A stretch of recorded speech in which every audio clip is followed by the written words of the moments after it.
Okay. So I think I am audible to all of you.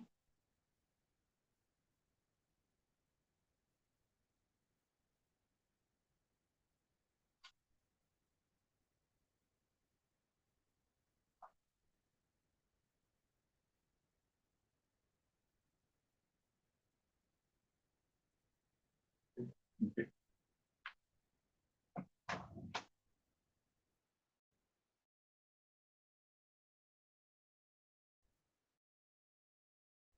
Okay, children, let us continue with some more. In the meantime, if you have any queries or any questions, you can put in the chat box.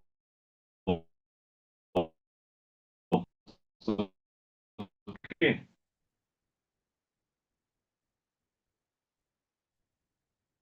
The screen is visible to you. I have selected some problems from this chapter, continuity and differentiability. So I am going to discuss these problems. Okay, some of these problems.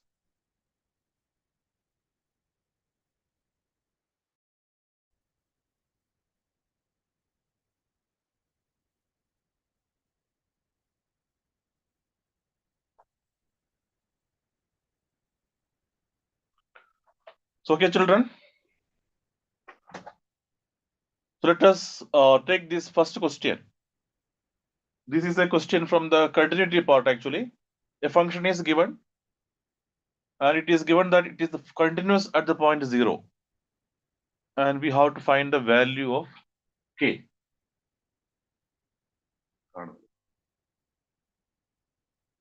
Okay. So please note it down. F of x equal to cos square x minus sin square x minus 1 upon root of x square plus 1 minus 1. If x not equal to 0 and 2k, the function is equal to 2k if x equal to 0. Is continuous at x equal to 0. So find the value of k. Given that the function is continuous at the point 0, so what is the value of k? Okay.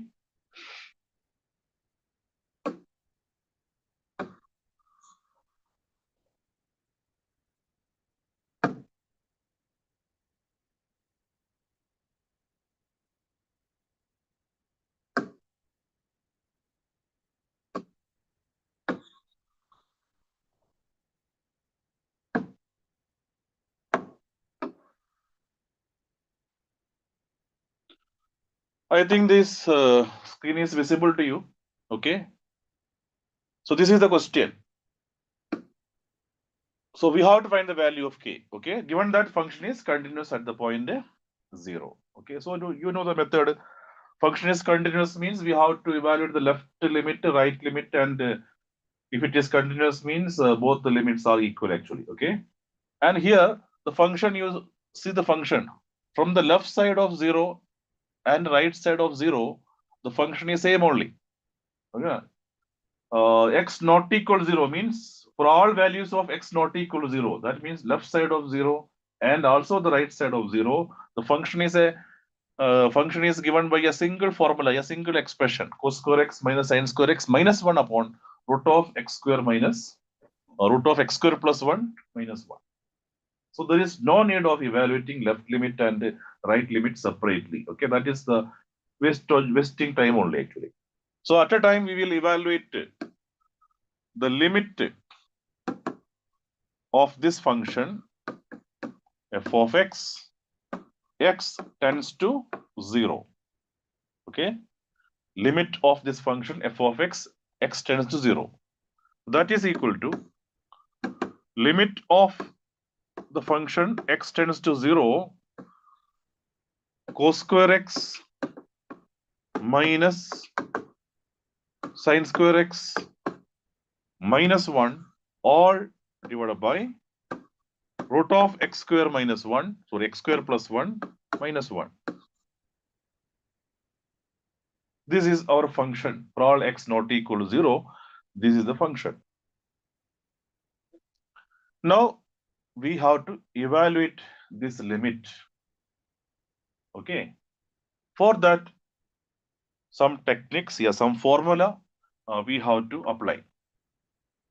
If you directly put x equals 0, what happens? Very clearly, the value will be 0 by 0, okay, indeterminate. That is why we are actually applying the limit actually. Okay, what is the limiting value? When the value turns to be 0 by 0, that is indeterminate, okay. So we are going to evaluate using the techniques of limits. So what we have to do? So limit x tends to 0, cos square x minus sin square x. You know, this trigonometric formula actually, this is trigonometric identity. Cos square x minus sin square x equal to cos 2x, okay? So you can write cos 2x minus 1 all divided by denominator is same, root of x square plus 1 minus 1.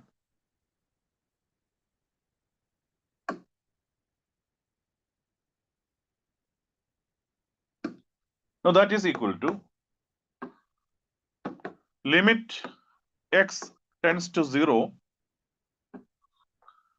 cos 2x minus 1. Again, we apply a trigonometric identity. What is cos 2x minus 1? We know 1 minus cos 2x, isn't it? What is 1 minus cos 2x? All of you know. What is 1 minus cos 2x? 2 sine square x. Okay? But it is cos 2x minus 1. So very naturally, it is negative actually. Negative means minus 2 sine square x. Minus 2 sine square x divided by same thing. Root of x square plus 1 minus 1. Okay? Now the problem reduces like this. Okay? Again, if you put x equal to 0, again the value will be 0 by 0 only. Okay, you will not get any limit value. 0 by 0. Again, we have to do some techniques. So here we have to apply some standard limits also. Okay, in the morning session, I have given some formula, standard limits. Limit sin x by x is 1 like that. Okay, you can see a sin square x is there. So naturally, there is a possibility of applying that formula. Limit of sin x by x, x tends to 0 equal to 1.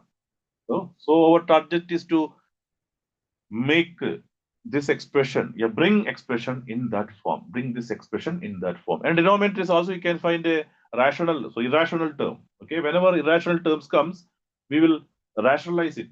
We will rationalize the denominator. Okay, so both process we will do at a time.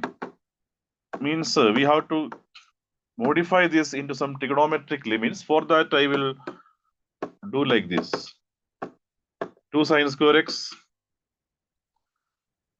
Okay, that can be done later. Let us rationalize the denominator first. We will see what happens. Okay. Rationalize the denominator means we have to multiply root of x square plus 1. The rationalizing factor means root of x square plus 1 plus 1. Both numerator and denominator.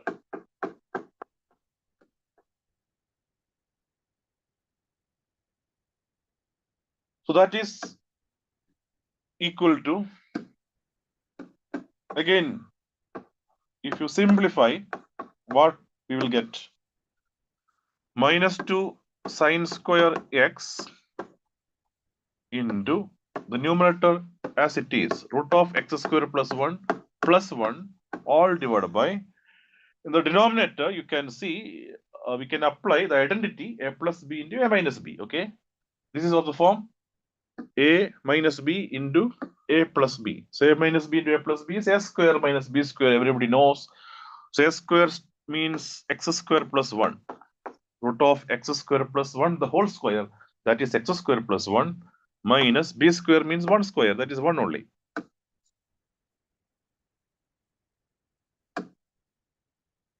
And that is equal to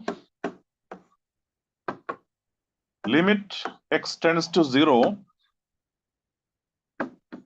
minus 2 sine square x into root of x square plus 1 as it is, no change, divided by denominator, it is x square. Okay. Now if you apply again, if you put x equal to 0, again you will get 0 by 0 only. You know. But now from this stage, we are going to apply the trigonometric limit actually. The limit what we have discussed earlier. Yeah, the limit already you know. What is limit of sin x by x? Everybody knows. Okay. So you can find a term here sin square x by x square. This is nothing but sin x by x the whole square. Okay. So very clearly that limit will be 1 actually. So for that little modification, you can do like this. Limit of minus 2 into sin square x by x square means sin x by x the whole square, okay, into the remaining is same as it is.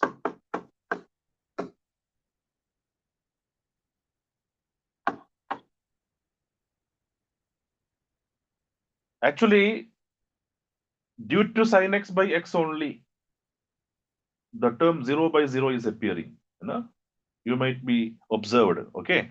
Now we know sin x by x, the limiting value as x tends to 0, the limit of sin x by x is equal to 1. That's the standard limit. So we can apply that now. And limit of minus 2 means is constant. You can take it outside the limit also. So minus 2 into 1 square, yeah, the 1 into, in the other part, you can put x equal to 0 means root of x square plus 1 becomes root 1. That is 1 only. So 1 plus 1 is 2. Okay. So minus 2 into 1 into 1 plus 1. That is ultimately the value reduces to minus 4. Is it clear? So we have evaluated the limit of f of x as x tends to 0, and we have got the value minus 4. Okay. Now the question is, what is the value of k? What is the value of k so that this function is continuous at the point 0? Okay. So limiting value what we have evaluated just now, and the value of the function at 0 is given as 2k. So by the continuity definition, since the function is continuous,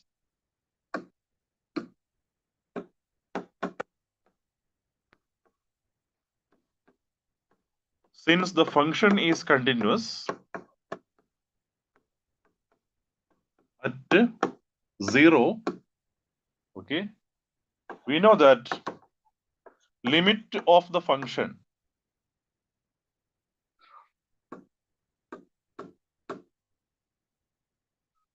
limit of f of x as x approaches to 0 must be equal to f of 0, and limiting value we have calculated that is equal to minus 4, and f of 0 that is given in the question that is 2k.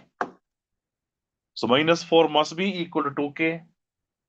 So k is equal to minus 2. Okay. I think it is clear.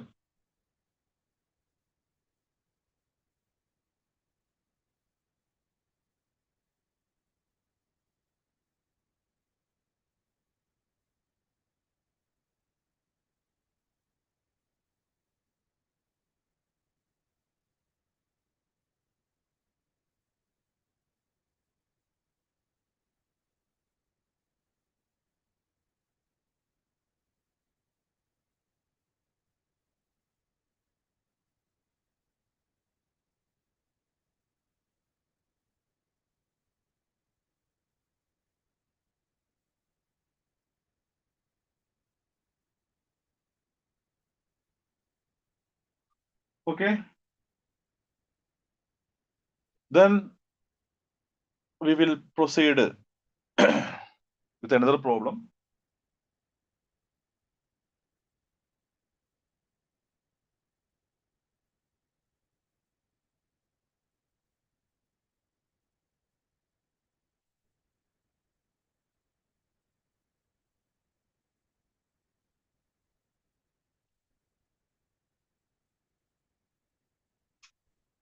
Okay, let us take this question.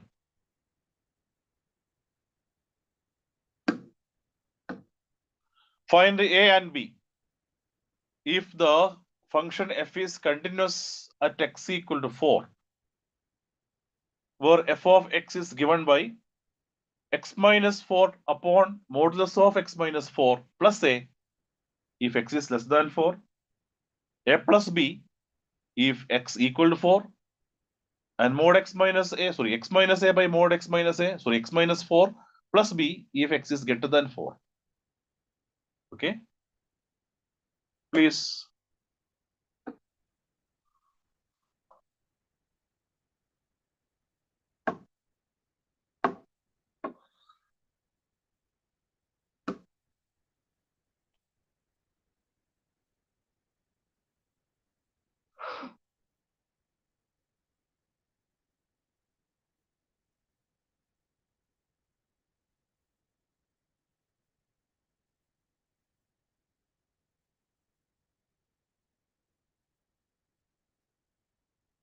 So here also you can find a and b in this in the given function.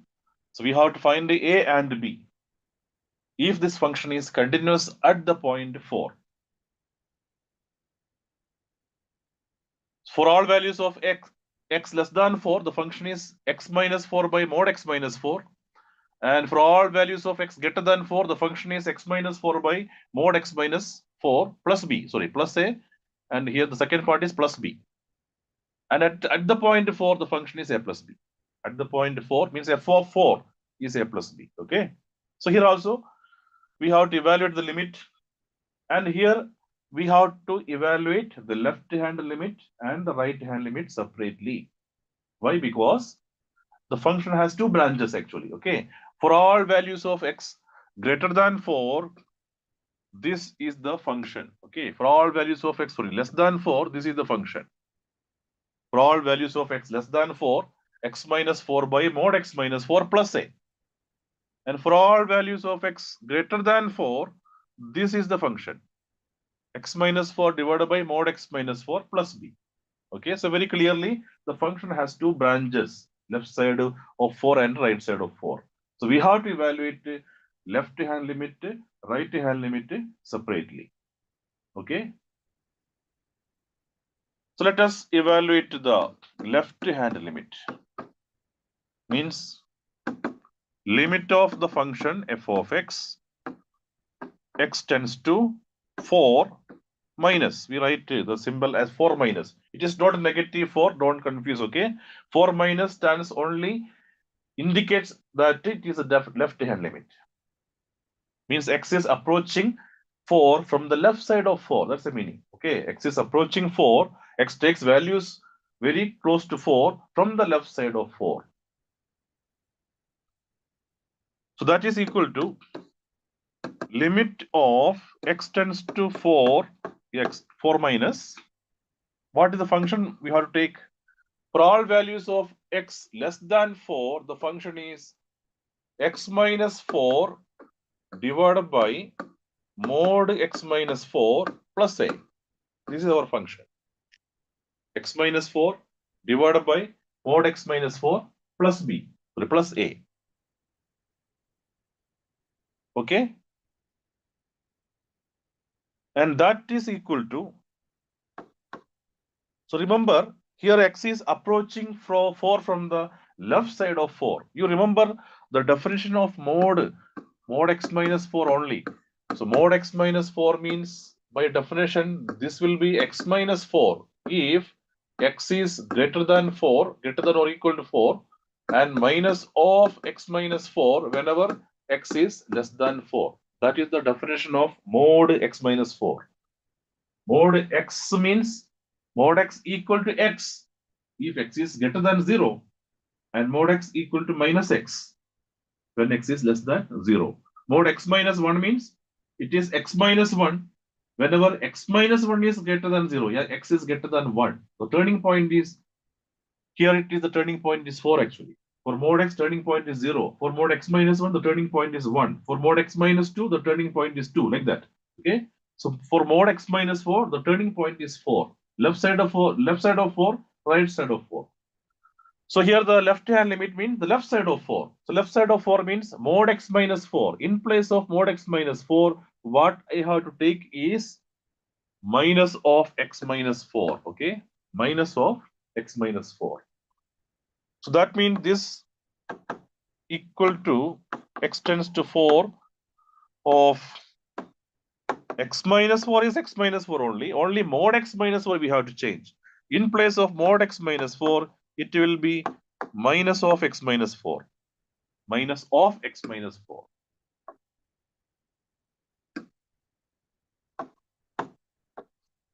Plus a.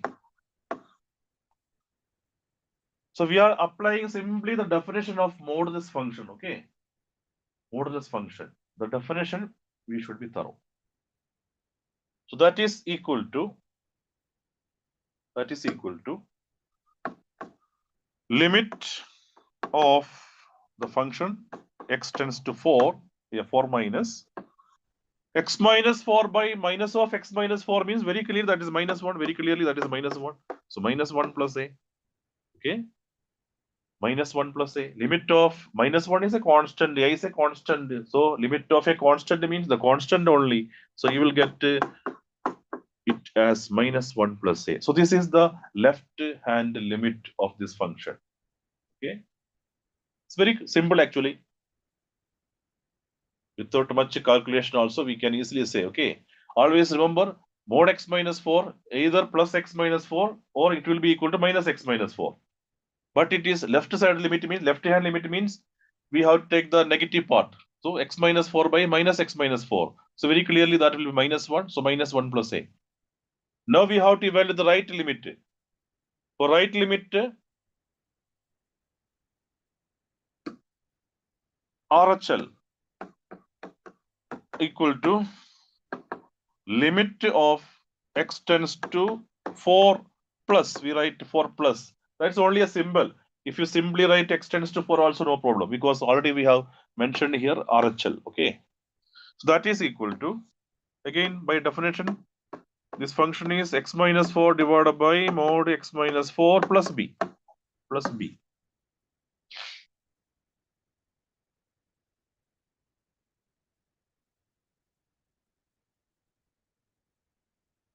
Now, in the denominator, mod x minus 4, what should be taken? Either x minus 4 or minus of x minus 4. So very clearly, this is the right hand limit.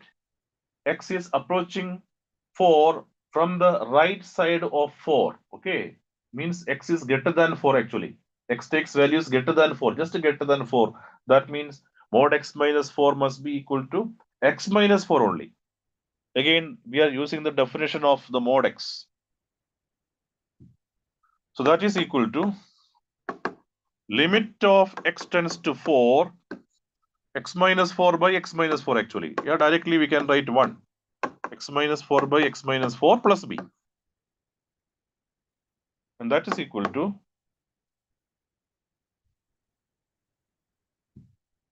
limit x tends to 4, 1 plus b.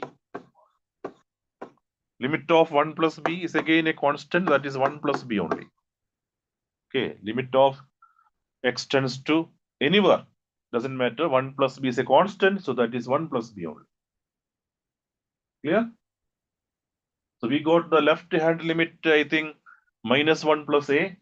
Now the right hand limit is 1 plus b, and the value of the function at the point 4 is given as a plus b. Okay. Now apply the definition of continuity. Since the function is continuous,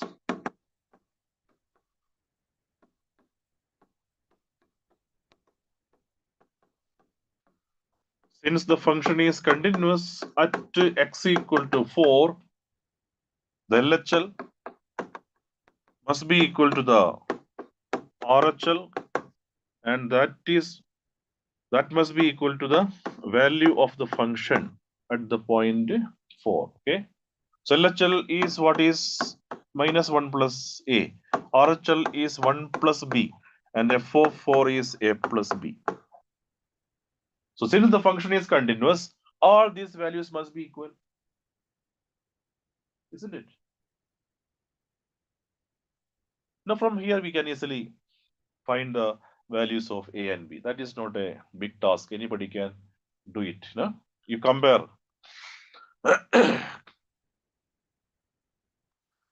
1 plus b and a plus b. 1 plus b equal to a plus b. If you compare, you will get 1 equal to a.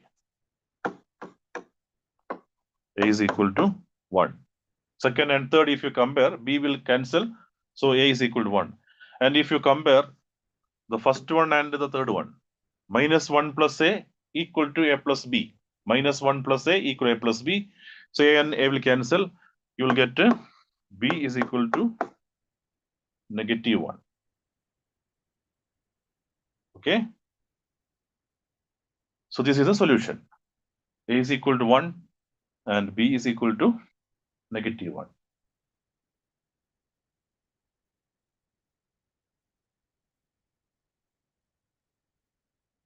I think it is clear to all of you.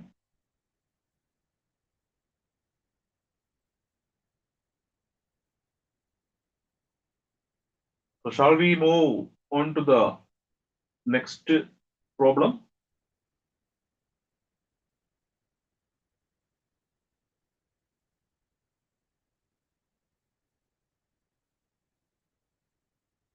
If any query is there, you can put in the chat box, okay? If anything, if you want to ask anything, you can put in the chat box. So far, nothing is there in the chat box, okay? Let me proceed with another question, okay? The next problem.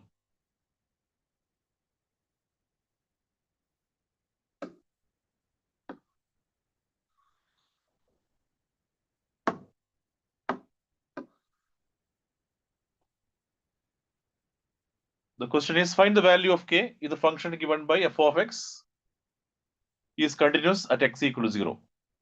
Just like the previous question, there is a k is missing value that we have to find out. That I will not do now, just I will tell you the method, okay?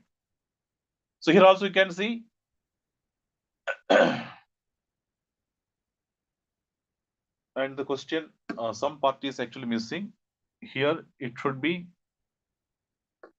x not equal to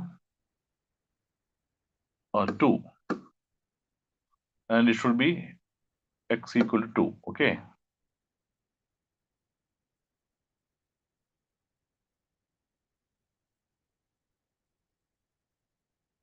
The function is given for all values of x not equal to 2. The function is given by x cube plus x square minus 16x plus 20 divided by x minus 2 whole square.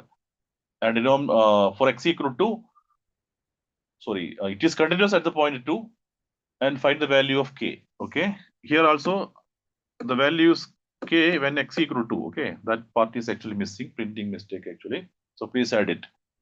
The function is given by f of x equal to x cube plus x square minus 16x plus 20 divided by x minus 2 whole square if x not equal to 2 and k if x equal to 2 is continuous at the point 2. So what is the value of k?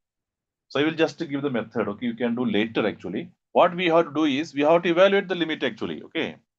We have to evaluate as it is what is the limit of this function x tends to 2. So very clearly the function is actually x cube plus x square minus 16x plus 20 divided by x minus 2 whole square. This is the function actually. X cube plus x square minus 16x plus 20 all divided by x minus 2 whole square. So how to evaluate this limit? Okay. So we have to divide the numerator by the denominator. Okay, you expand x minus 2 whole square. This x minus 2 whole square will be x square minus 4x plus 4. Denominator is a quadratic polynomial. Then you divide by this denominator to the numerator. Then you will get exactly, it will be divisible and you will get a term. Okay, in that term you substitute x equal to. Okay, then you will get the value limit of this function at the point 2. And that value must be equal to k. The value of the function at 2 is given as k. So whatever you get the limit value, that must be equal to k actually.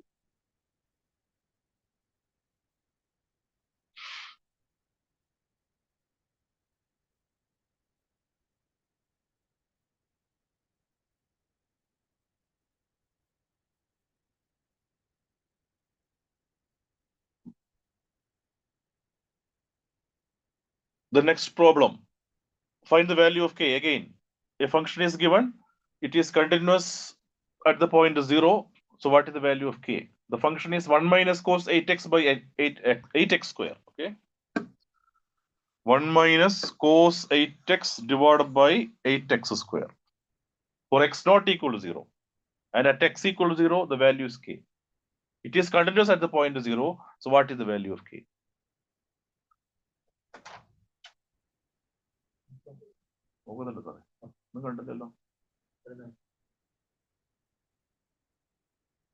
Okay, this also I will just give the idea.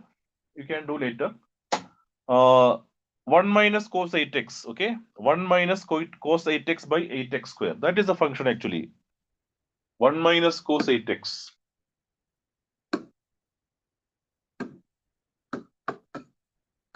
One minus cos 8x divided by 8x square. I think so. Okay, this is the function.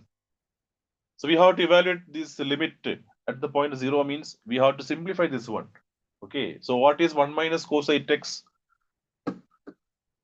We have to apply this identity.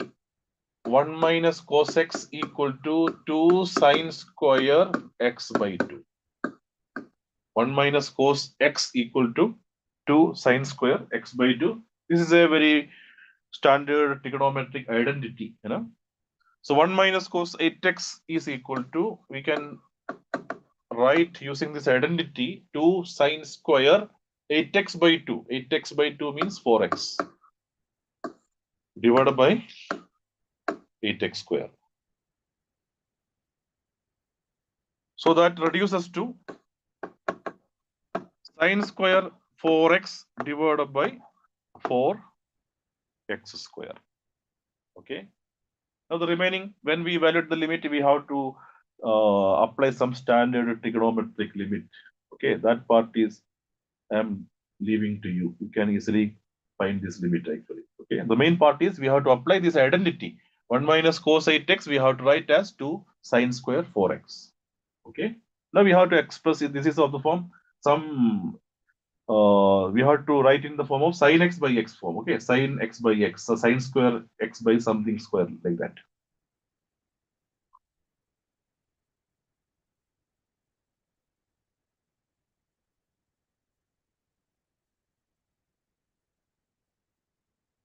Okay, let me check the chat box. Okay, wait a minute.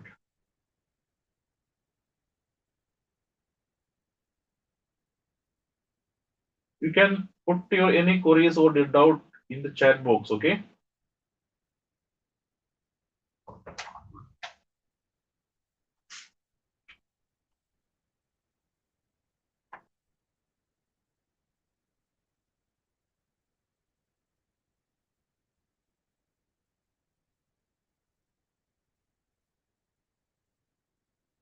This one, no?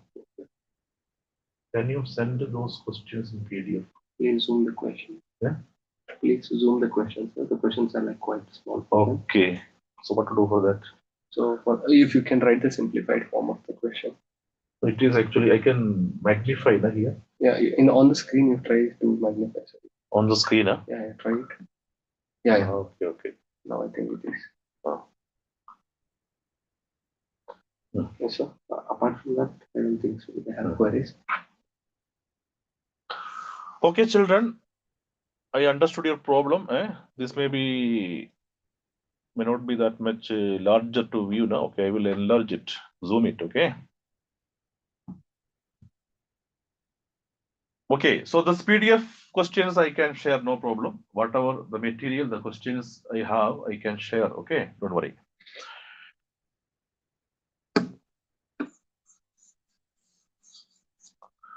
Okay, now let us move on to the next question. It is from differentiation part actually.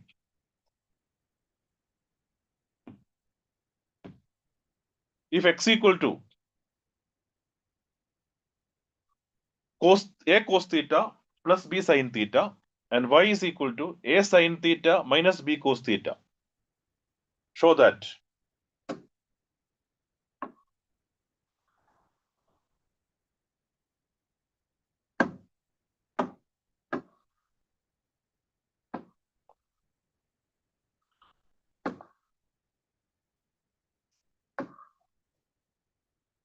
I think, is it clear? Okay. X equal to a cos theta plus b sin theta and y is equal to a sin theta minus b cos theta, show that y square into d square y by dx square minus x dy by dx plus y equal to 0. X equal to a cos theta plus b sin theta and y is equal to a sin theta minus b cos theta. Then we have to prove the given expression, that is y square into d square y by dx square. Yeah, I will put y double dash, okay. Y square into d square y by dx square minus x into dy by dx plus y is equal to 0. This we have to prove. So given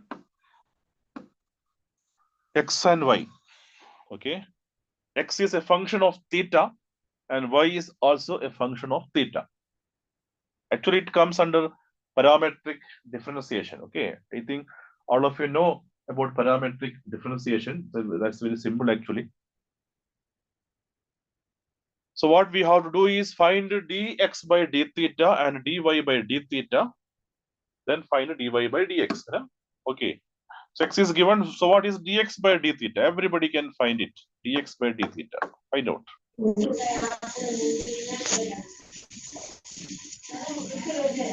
So dx by d theta equal to minus a sin theta. A into derivative of cos theta means minus sin theta. So minus a sin theta plus b into derivative of sin theta, that is cos theta. So minus a sin theta plus b cos theta. This is dx by d theta. Now let us find dy by d theta.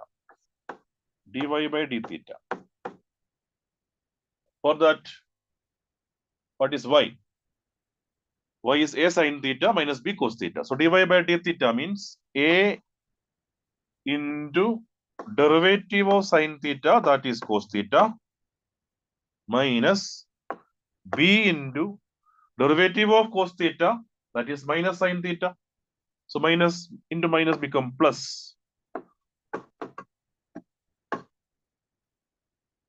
So dy by d theta is equal to a into cos theta minus b into minus sin theta. That becomes plus b sin theta. So we got dx by d theta and dy by d theta. So we know how to get dy by dx. Na? Therefore, what is dy by dx? Dy by dx is equal to, you know, the parametric differentiation, dy by d theta divided by dx by d theta. Dy by d theta divided by dx by d theta. And that is equal to, what is dy by d theta? A cos theta plus b sin theta upon, what is dx by d theta? Minus a sin theta minus a sin theta plus b cos theta. Okay. So this is dy by dx. But we have to find the second derivative also. No? Again, we have to differentiate. Again, we have to differentiate this expression. But you see, okay, we can directly differentiate it from here also, but we can apply a simple, we can apply some other technique before going for differentiation. You see, the given expression x and y and this obtained value, some comparison. You make some comparison. What is x actually? A cos theta plus b sin theta. A cos theta plus b sin theta, you can see here in the numerator. Okay. And what is y?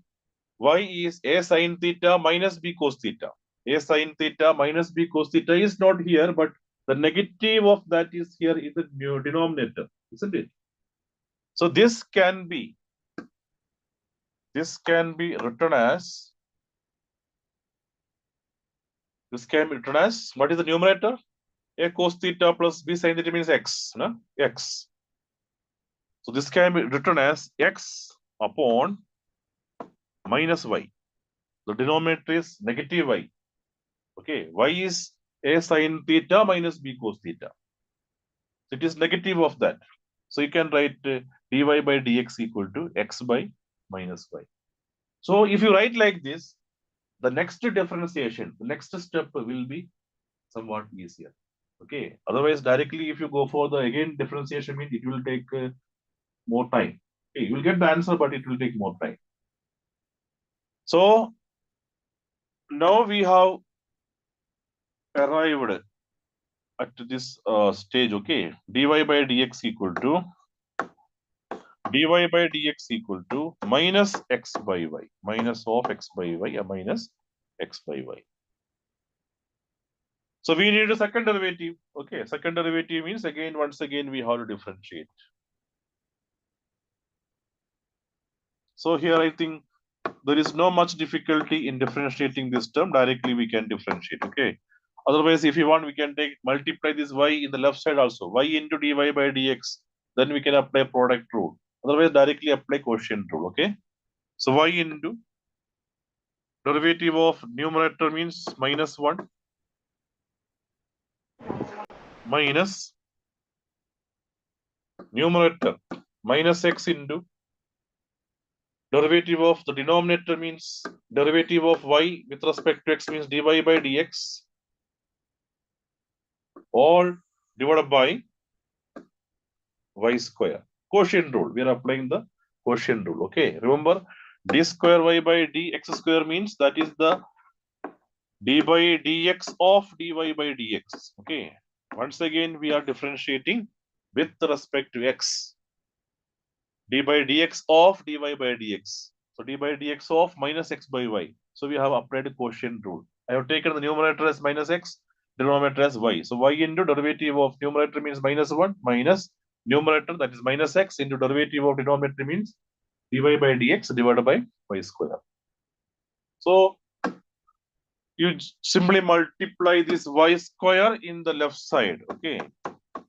So y square into d square y by dx square. I can write y double dash.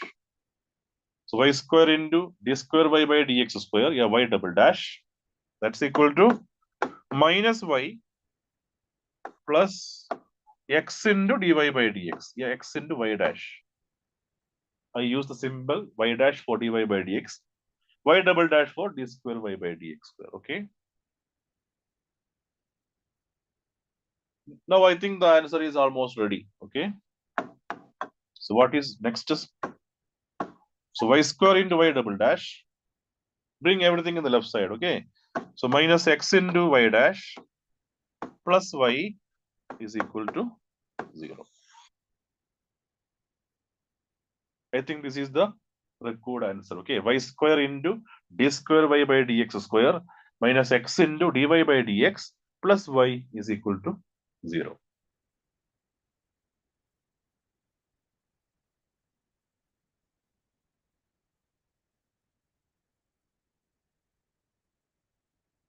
Is it clear to all of you?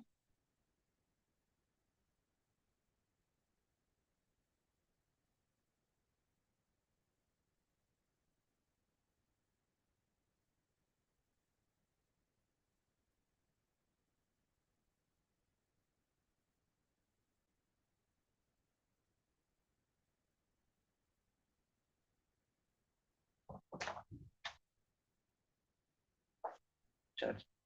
Oh.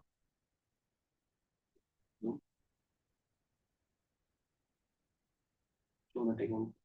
Which one? I think what's the outside whatever. Okay. Okay, some comment is there. Yes, only that one. Show that. Don't show that again. I think the previous problem may be, na? Yes. Okay. I will show again, okay?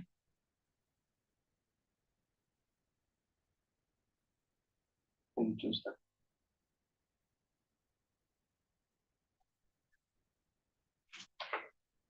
Okay, if you want to see again, I will show, okay?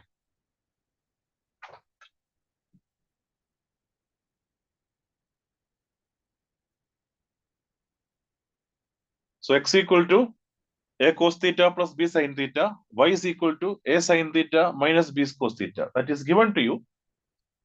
So we need to find dy by dx, we need to find d square y by dx square, okay? So for getting dy by dx, we find dx by d theta and dy by d theta. That is very simple. Dx by d theta, I think very simple, no problem. Dy by d theta is also easily you can get. Basic differentiation only required actually. Now after that, dy by dx. dy by dx mean you know the parametric formula, parametric differentiation method. Dy by d theta divided by dx by d theta, isn't it? That is equal to a cos theta plus b sin theta divided by minus a sin theta plus b cos theta. Up to here, I think there is no problem. Normal. Okay. This from this stage, we have to apply this substitution so that we will be getting the answer without much effort. Okay. So after getting this term, you should compare. Okay. Is there any connection between the given term and the expression obtained just now? So if you compare, then only we'll come to know something is there, some connection is there. Otherwise, without seeing the question, and if you keep on differentiating, means it will take more time. Again, we have to apply quotient rule here. Okay. Again, that will be more complicated. So the numerator is actually nothing but x, and denominator is negative of y. Okay. Denominator is negative of y. Y is a sin theta minus b cos theta. But it is the negative of y. So x by minus y.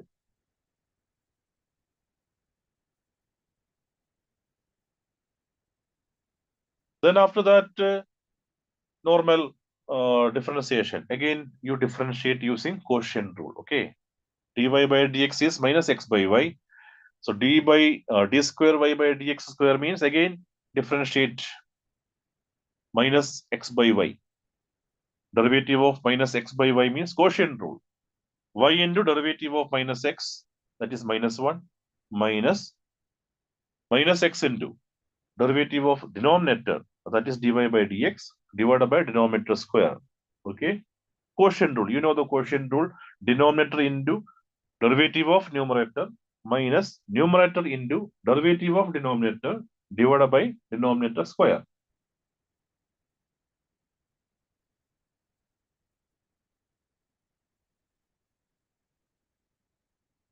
So I think now it is clear. Okay. Some of you have put in the comment box to show again. That's why I have shown it again. Okay.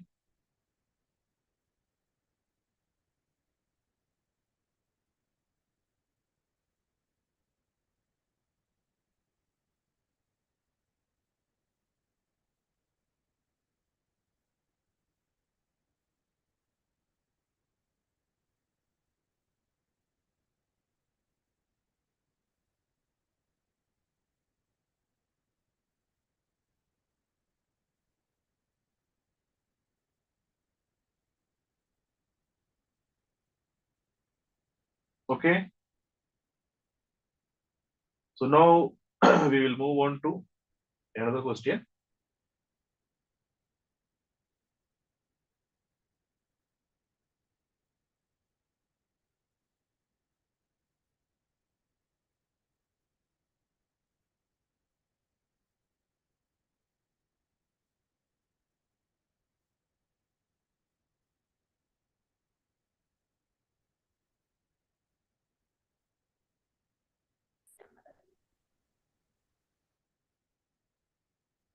Okay. So let us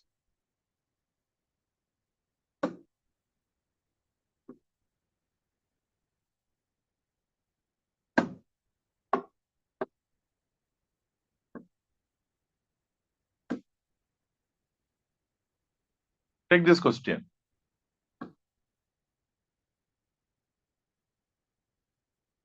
I think it is visible clearly. So the question is just like the previous question, only almost. X is given a into cos theta plus theta sin theta, and y is equal to a into sin theta minus theta into cos theta. Find the second derivative. Find d square y upon dx square. D square y by dx square. Okay.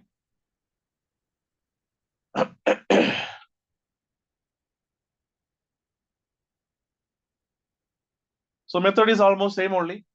Both x and y are given as a function of theta. So that means we have to apply the parametric differentiation. So we will proceed as usual. Dx by d theta. Find dx by d theta. I think everybody can find it out. Okay. A into derivative of cos theta, that is minus sin theta plus next term is theta into sin theta. Theta into sin theta means it is a product of theta and sin theta, the product of two functions. So we have to apply the product rule, isn't it? So product rule. First function into derivative of second, that is cos theta, plus second function, that is sin theta, into derivative of theta means 1. We are differentiating with respect to theta. Remember, dx by d theta. So d by d theta of cos theta is minus sin theta. D by d theta of theta into sin theta means product rule. Okay, product rule. So what happens? In bracket, you can see there is a minus sin theta and there is a plus sin theta, and both will be cancelling each other. So you will be getting a theta cos theta. So this is our dx by d theta.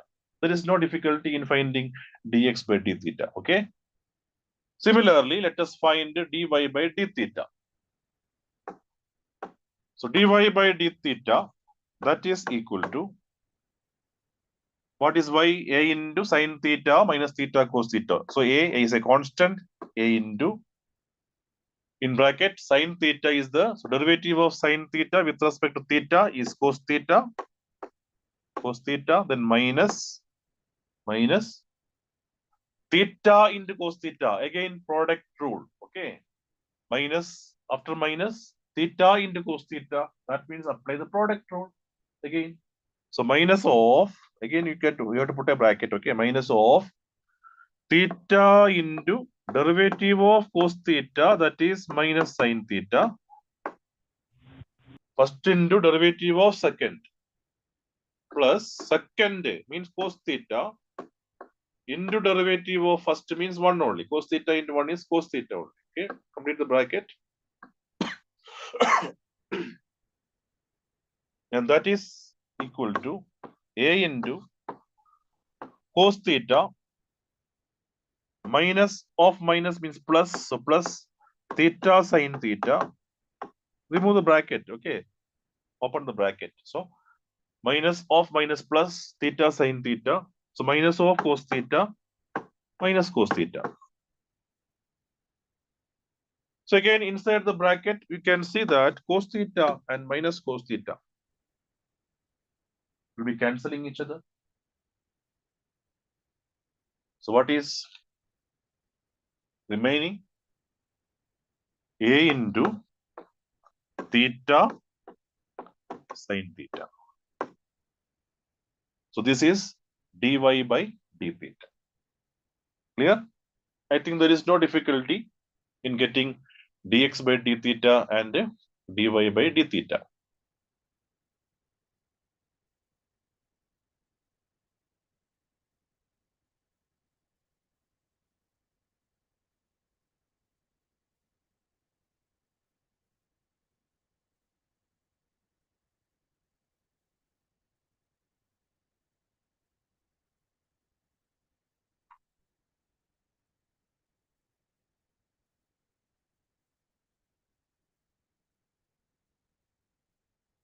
Okay.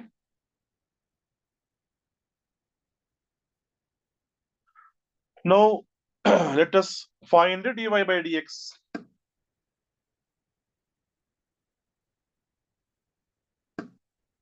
So dy by dx equal to dy by d theta.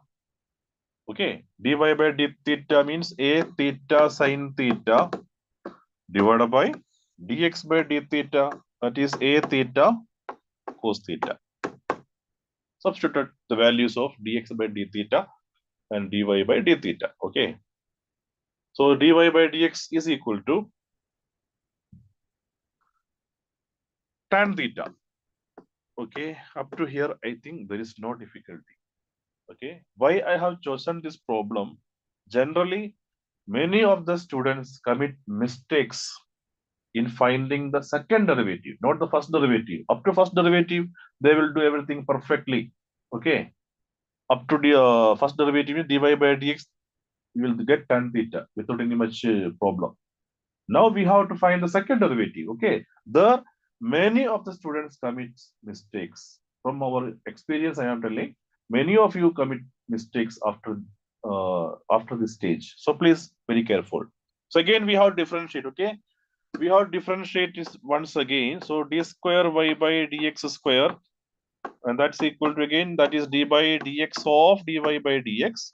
Okay, d by dx of whatever we have received, obtained now, d by dx of dy by dx, that is d by dx of tan theta, d by dx of tan theta. So what is d by dx of tan theta? D by dx of tan theta equal to sec square theta. Many of the students will stop here. No? Simply they will take the differential derivative again. So we got dy by dx is tan theta. So derivative of tan theta is sec square theta. What is wrong in that? No? Derivative of tan theta is sec square theta. Many of the students are doing like that. Okay. So what is the wrong in if you write only sec square theta? Because here the variable is theta, tan theta, and our differentiation is with respect to x. Differentiation is with respect to x. So please note the point. Okay. So d by dx of tan theta, d by dx of tan theta is here. That means that's equal to sec square theta into d theta divided by dx. Don't forget to multiply d theta divided by dx. So that is the point we have to take care this step. Okay, don't forget to multiply d theta by dx. Only for this purpose I have taken this problem. Otherwise, there is no difficulty. Okay, but many of the children are forgetting to write into d theta by dx. So sec square theta into d theta by dx should be the answer actually.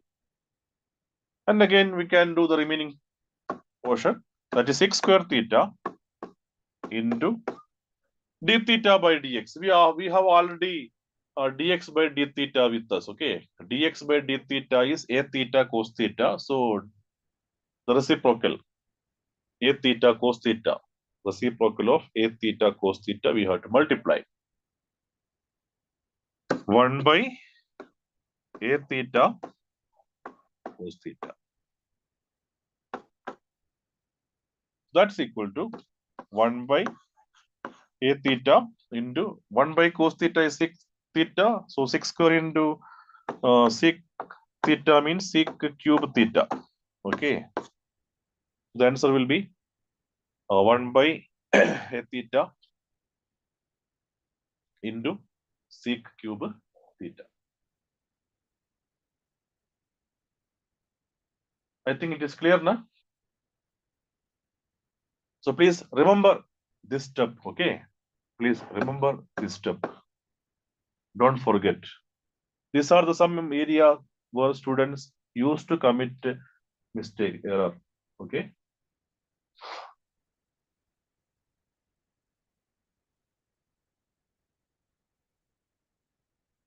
And sometimes the same question.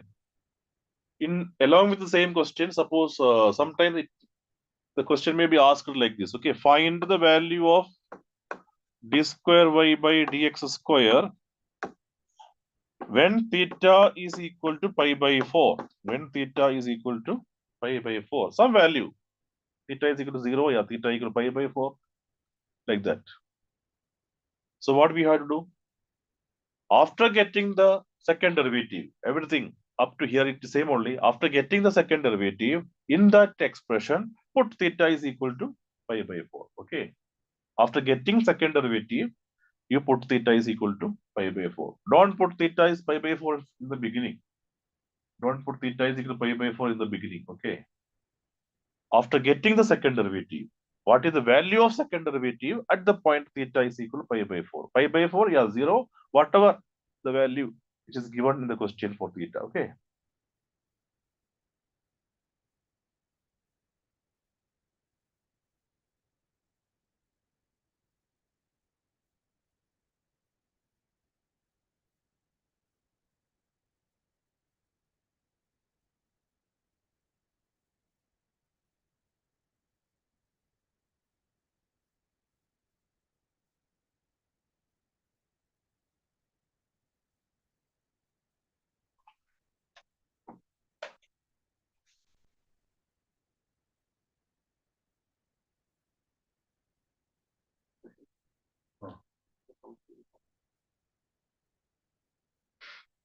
Okay. Is the function defined by f of x equal to x square minus sin x plus 5 continuous at x equal to pi?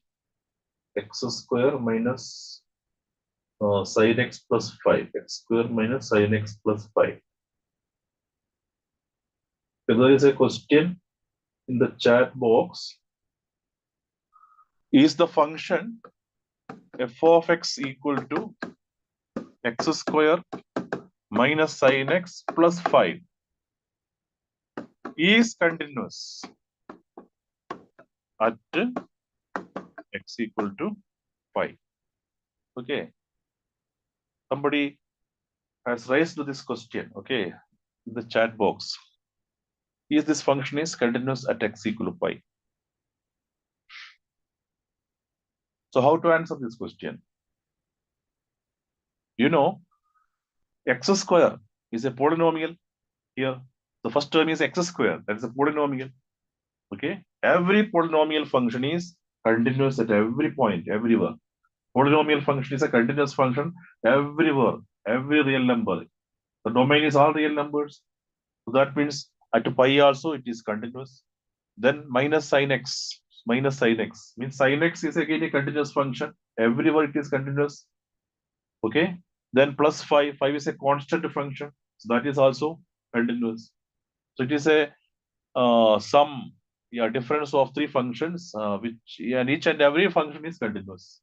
That means very clearly it is a continuous function, not only at pi, it is continuous at everywhere, every real number.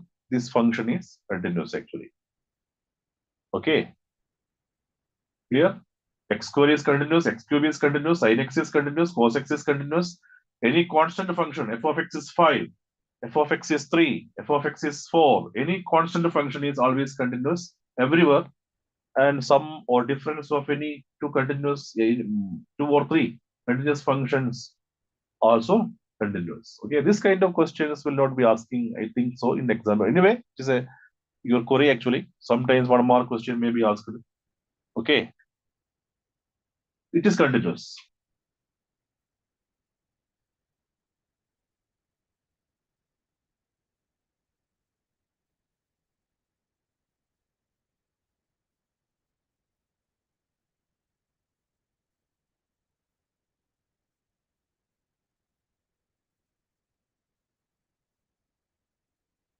Okay, children.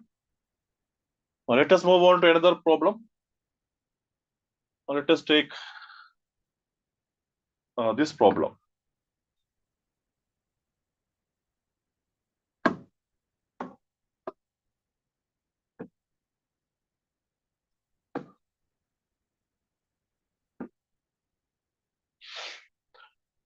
differentiate tan inverse root of 1 minus x square by x with respect to sine inverse 2x into root of 1 minus x square. So this type of problems also you can see many times asked in the board exam. Okay, the previous question paper, if you see, you can find some questions of this type. The derivative of one function with respect to another function actually. Derivative of one function with respect to another function. Here both are inverse trigonometric functions. So the first function I can put as y. Okay, let me take the first part, the first function as y, that is tan inverse root of 1 minus x square by x. And second function, I can put z. So what is z actually? Sine inverse 2x into root of 1 minus x square. So these are the two functions. So I have put the first function as y and the second function as z. So we have to find the derivative of first function with respect to the second function. That means our target is to find what we have to find actually derivative of y with respect to z. Okay, the question reduces to what is dy by dz. Any function it can be, okay, not only like this inverse trigonometry, whatever the function. Suppose the first function is sin x, the second function is cos x. So what is derivative of sin x with respect to cos x? The question can be asked for 1 mark, etc. Okay, same method. The first part you take it as y, second term, second function you take it as z. So the record means our target is to find dy by dz. dy by dz. Now you see y is a function in x, z is also a function in x, just like a parametric form. Okay, y is a function in x, z is also a function in x. So just like a parametric differentiation we have to apply. So we have to find dy by dx and dz by dx. So dy by dx divided by dz by dx will give the answer. dy by dx divided by dz by dx. Just like parametric differentiation, okay? dy by dt divided by dz by dt. Yeah, dy by d theta divided by dz by d theta. Now, how to find dy by dx? That's the problem. So when inverse trigonometric functions are given, most often, yeah, most probably some suitable substitution may be there. Directly, if you go for the derivative, it will be very difficult and sometimes very difficult to get the answer also. Okay, so there may be some suitable substitution for x that will make the differentiation more easy. Okay, so that substitution we have to identify, we have to find out. Okay, there comes your talent actually. What should be substituted for x to get the derivative in a very easy way? So tan inverse over y, I am taking the first part actually. I have taken the first part as tan inverse. Okay, sorry, y, tan inverse root of 1 minus x square divided by x. I have to find dy by dx actually. I have to find dy by dx. So I can go for direct differentiation. Derivative of tan inverse, I can apply the quotient rule, etc., etc. But it will take more time and sometimes you will not be getting the answer in a very easy way. Okay. So there is some suitable substitution. Okay. So what idea we have to apply actually? Okay. The bracket, outside the bracket, the function is tan inverse. Tan inverse. So most probably the function inside the bracket, if you can convert into some tan theta form, we know tan inverse tan theta is theta, property of inverse trigonometry function, the basic property actually. Okay, sin inverse sin theta is theta, cos inverse cos theta is theta. So we have to think in that way. Okay, tan inverse. So the bracket, if you can convert somehow tan theta form, then our problem is over.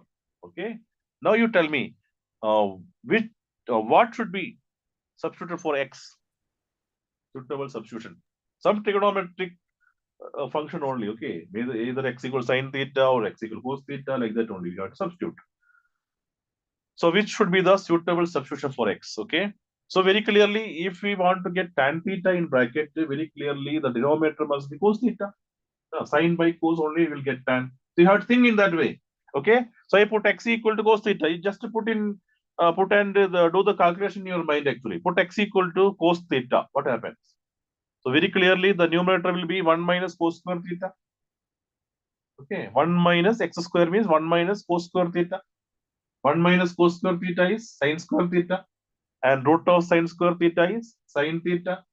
Okay. That means if I substitute x as cos theta, the numerator reduces to sine theta. So sine theta by cos theta means tan theta. So our problem is solved actually. Okay. So in that way, we have to approach the problem actually. Okay. So put x equal to sine theta, sorry, cos theta.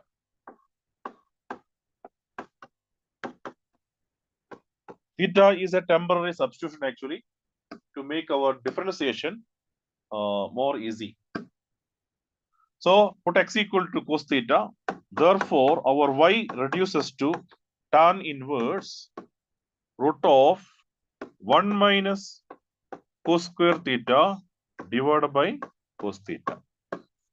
Already I have explained why I am putting this cos theta, etc. So 1 minus cos square theta is sine square theta. So root of sine square theta is sine theta. So you will get sine theta by cos theta. In bracket, you will get sine theta by cos theta. That is tan theta, and tan inverse tan theta is nothing but theta. Okay, and theta means again cos inverse x. X is cos theta, so theta is cos inverse x. Okay. The same substitution we can apply to the second part also. Z. Okay. Sine inverse 2x in root of 1 minus x square. Z is equal to sine inverse 2x into root of 1 minus x square. So this reduces to sine inverse 2 cos theta into root of 1 minus x square means that is sine theta. Okay. 2 cos theta sine theta.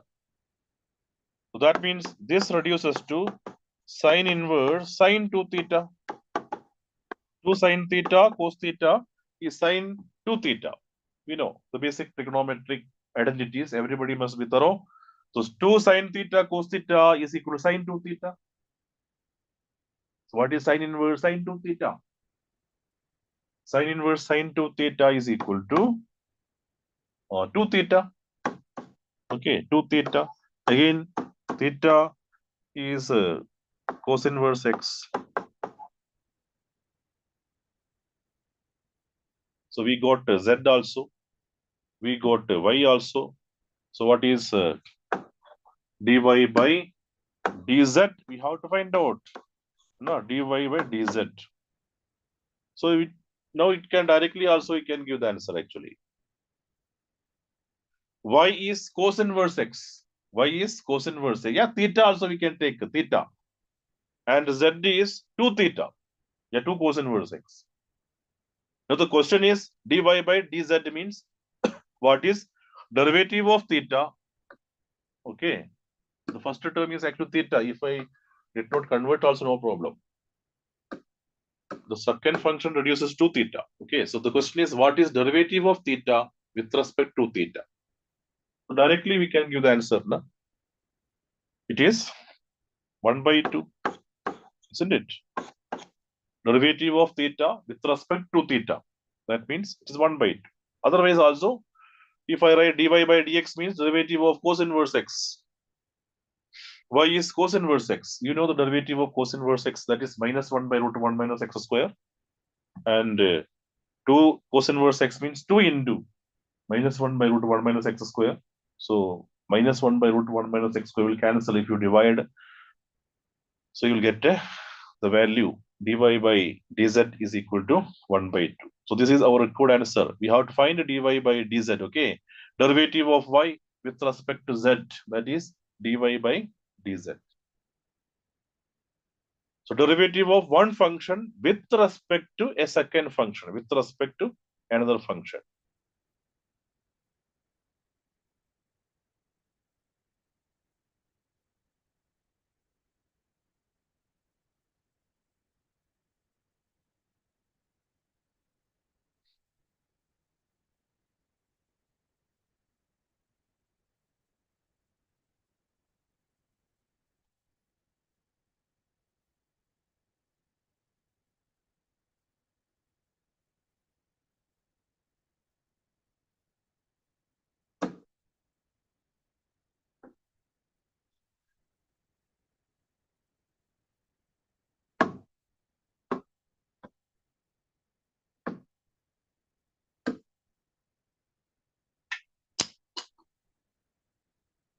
Okay, let us take another question. Y is equal to tan inverse x whole square. Show that x square plus 1 whole square into d square y by dx square plus 2x into x square plus 1 dy by dx equal to 2.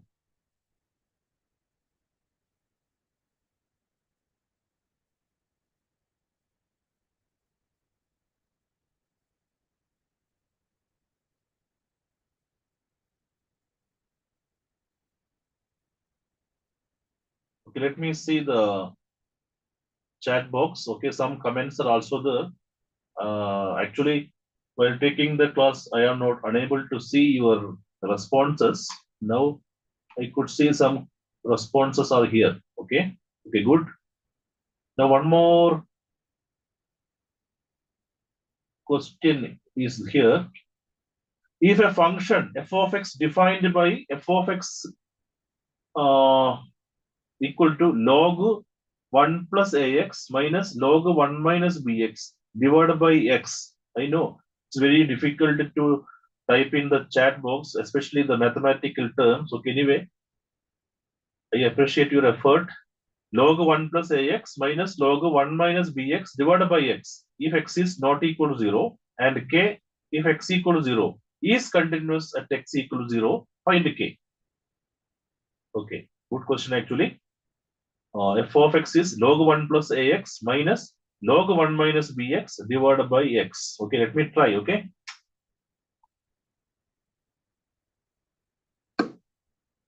Okay, I will discuss this problem later, okay? You can note it down. It is, I think, it won't take that much time actually, okay? Directly you can differentiate, you will get it, okay?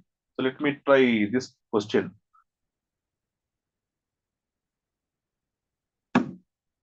F of x equal to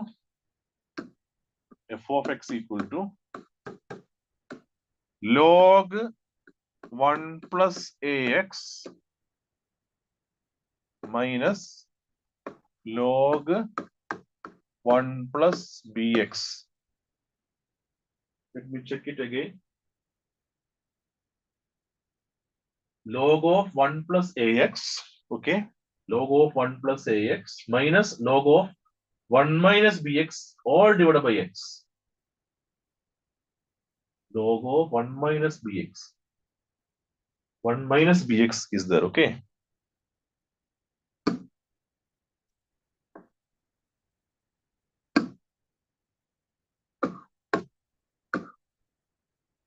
All divided by x.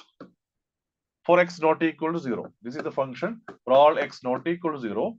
And function is k when x equal to 0. So this is the question posted by some of the participants. Very nice. Yogita. Yes. Isn't it? Okay. So if the function is continuous at the point 0, what is the value of k? That is the question.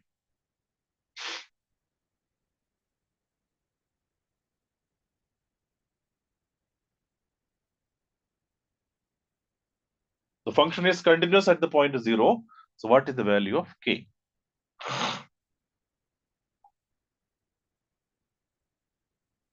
So as usual, we will try to evaluate the limit of the function at the point 0. Okay, here also you can see for all x not equal to 0 means left side of 0 and right side of 0, the function is same only. What is given here, that is a function. Okay, so there is no need of LHL and RHL evaluating separately.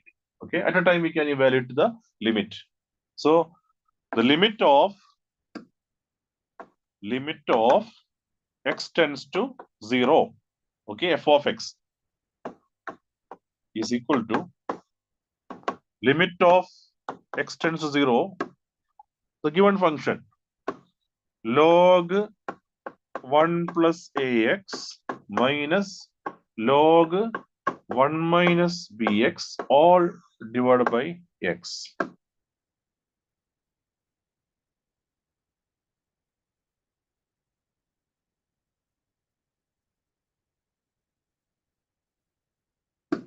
That is equal to limit x tends to 0. How we can evaluate this limit? That is the only task here. Okay, how can we evaluate this limit? So remember, I have given some standard limits today in the morning discussion time. Na? So that limits we have to use. Okay, we have some limit from trigonometry, we have some standard limit from algebra, and we have a standard limit from logarithm also, from exponential function also. Okay, do you remember that formula what I have given in the morning? Okay, one limit is limit of logarithm of 1 plus x, log 1 plus x divided by x. X tends to 0. This is equal to 1. Limit of log 1 plus x divided by x as x tends to 0 equal to 1. Okay, so this formula actually we have to use for this problem actually. Okay, how we can use that one, that is the different thing. Okay, this is the basic formula required for that. Now suppose I have in place of x, suppose it is 2x here. Okay, in place of x, suppose 2x is there, log of 1 plus 2x is there, then is it the limit is 1? No, because our formula stands only for x. If it is x here, denominator is also must be x only. Okay, so if it is 2x here, denominator also must be 2x. Then again the limit will be 1 only. Okay, actually x tends to 0 also we can modify as 2x tends to 0. But that is very clear. Whenever x tends to 0, the multiple of x, 2x or 3x, 4x, anything, any multiple of x also tends to 0. Okay. So if it is 2x, the denominator must be 2x. Then the limiting value must be 1. Clear? Suppose it is 3x here, then the denominator term also must be 3x. Then again, the limit is also equal to 1 only. Now, suppose we have log 1 plus ax. Actually, it is there in our given expression, okay, given question. What is this limit? Limit of log of 1 plus ax divided by x. Is it 1? It is not 1. Okay, it is not 1. It will be 1 actually when if the denominator is ax. If the denominator is also ax, very clearly the limit must be equal to 1. But if it is not ax, what we will do actually, we can multiply a. We can do one, we can introduce one a here, denominator. To balance it, we multiply a also. A is a constant. So that's the technique we have to use actually. Okay. So we will introduce one a here, and that a also we will multiply. Now, this portion, okay, this expression, if you apply the limit, that is equal to 1, and a is a constant. So ultimately, you will get a into 1, yeah, 1 into a is equal to a. Okay. So that is the idea we have to use here. Now you can easily tell me what is the limit of log of 1 plus 3x divided by x as x tends to 0? Log of 1 plus 3x divided by x. Directly, you can give the answer. If you are following this discussion, I think you will be able to give the answer. Let me check in the chat box. Anybody is able to give the answer? Yes, very good. Many answers are coming. Yeah, nice. Okay, that's correct. Okay, the answer is 3 actually. Okay, is equal to 3. So this idea actually we have to use for that particular problem. Okay, let me take that question again. So this is our question now. Now I think you can also do it. There is no need of any explanation. Okay, anyway, what we do, what we have to do, we have to separate it. First term is log 1 plus x divided by x. Okay, separate as two terms, two parts. Log of 1 plus ax divided by x, first part, minus second part, log of 1 minus bx divided by x. Nothing, just I have separated as a two terms. Okay. Now, if you have followed my previous example, you will be able to give the answer now. Okay, you apply limit individually, the first part and second part. So what must be the limit of the first part, this portion? Anybody? You can put in the chat box. Let me see. Log of 1 plus ax divided by x is here. Okay. So what must be the answer? What will be the answer? Let me check. Yes, very good. Many of you are giving the answer. Okay, correct answer. That's nice. Okay, so first part, the limit is a. Okay, the first part, the limit is a. Very good. And somebody has given the complete answer also. Okay, somebody has given the whole answer. Okay, I am asking only this portion. Okay, anyway, what about second portion? Minus here log of 1 minus bx divided by x. Log of 1 minus bx divided by x is there. So very clearly, what will be the answer there? That is minus b. Okay. Here x, the coefficient of x is minus b. So that means we have to multiply minus b. That's the same technique. Okay. I'm avoiding that portion actually because I have already explained it in the previous example. Okay. Anyway, if you write directly also, it doesn't matter. Okay. No problem. It's very clear. So finally, you are getting this as what? A plus. So this is the limit of this function x tends to 0. Okay, the limiting value is a plus b. Now, what is the question actually? If the function is continuous, at this point, what is the value of k? So very clearly at x equal to 0, the function value is given as k. That is f of 0 is given as k. Okay, and LHL, RHL both, the limiting value is a plus b. So since the function is continuous, you know, what is the value of k?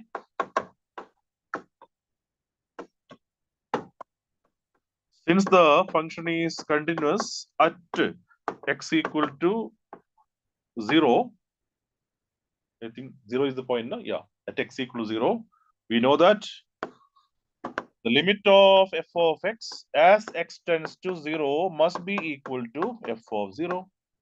Limiting value what we have got just now is a plus b, and f of 0 is given as k. That means the value of k is equal to a plus b. Okay, anyway, you might have got the answer. Let me check. Yes. Is anybody?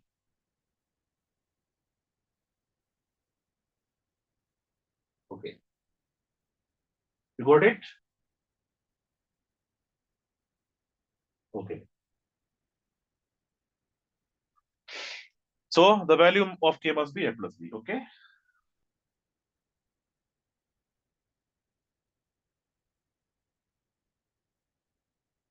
I think the time is now 8 o'clock, so we have to stop here now. If you have any queries, you can put it in the chat box. Okay. If any x equal to cos theta, I think This is the answer for the previous question. Okay. Actually, I am unable to see your response while I am taking the class. Actually, okay, I have to go back to the chat box and I have to see. Okay. So many people have given your responses in the chat box. Okay. I would like to appreciate all of you. So shall we stop here? So we'll continue again tomorrow in the morning. That is, I think, 6:30. Okay. So before 6:30, you have to join. Okay. The time is given maybe 6 for the joining time actually. Okay. We need some additional previous time recorded for joining. That's why. Anyway, by 6:30, by 6:15, you must be ready in the classroom. Okay. And tomorrow, I am planning to take the application of derivatives. Okay. Problems are many, you know, unlimited problems are there. Within 2 days or one day, I cannot complete all those problems from this differentiation or continuity. So some idea, I am trying to give you some idea. Okay. And tomorrow I am planning to take the application of derivatives. That is also a very important chapter actually. Some case study questions may be asked from that chapter also. Okay. Usually some case study questions are asking from that chapter. So for that chapter also, you need only the basic derivative techniques only. The basic derivatives. That's all. Okay. So shall we stop here?